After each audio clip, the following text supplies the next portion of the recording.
So what is human existence? How can you actually sum it up? It turns out it's really pretty simple. We are dead stars looking back up at the sky.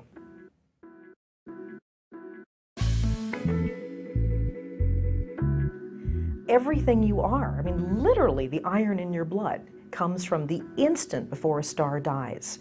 You know, you cut yourself and you see that red from that oxygenated hemoglobin, and that was the instant of a death of a solar system. The universe began with only the element hydrogen, the very, very simplest atom that exists. And the only thing in the universe that can make a bigger atom is a star. The entire periodic table, every element you've ever heard of, was processed inside the body of a star. And that star then unraveled or exploded. And here we are. All a star is a dust cloud that is collapsing under the force of gravity. That's it. And when you compress gas together, it actually heats up. There's a time when that's hot enough to set off a nuclear fusion reaction. And that actually supports the star. This nuclear explosion inside supports the star against further collapse. But that nuclear fusion reaction is using fuel, it's using hydrogen. And so eventually that will burn out and the collapse of gravity will keep going.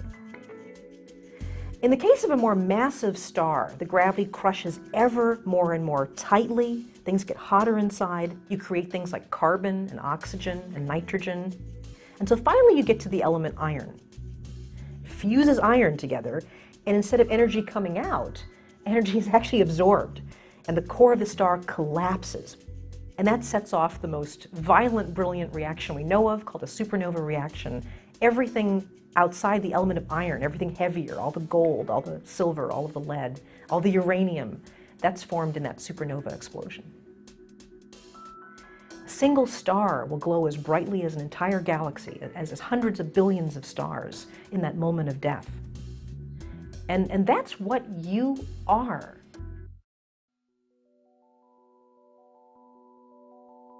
That is literally what your body is that instant of death.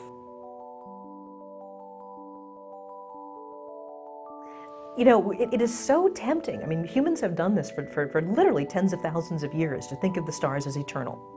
The stars will all burn out someday. There's only a certain amount of stellar fuel, of hydrogen. The stars are burning through it, and then the stars, as we know them, will all die out in some trillions of years. And the universe will be dark for the rest of time, whatever that means. But think about that. We're actually living in Eden right now.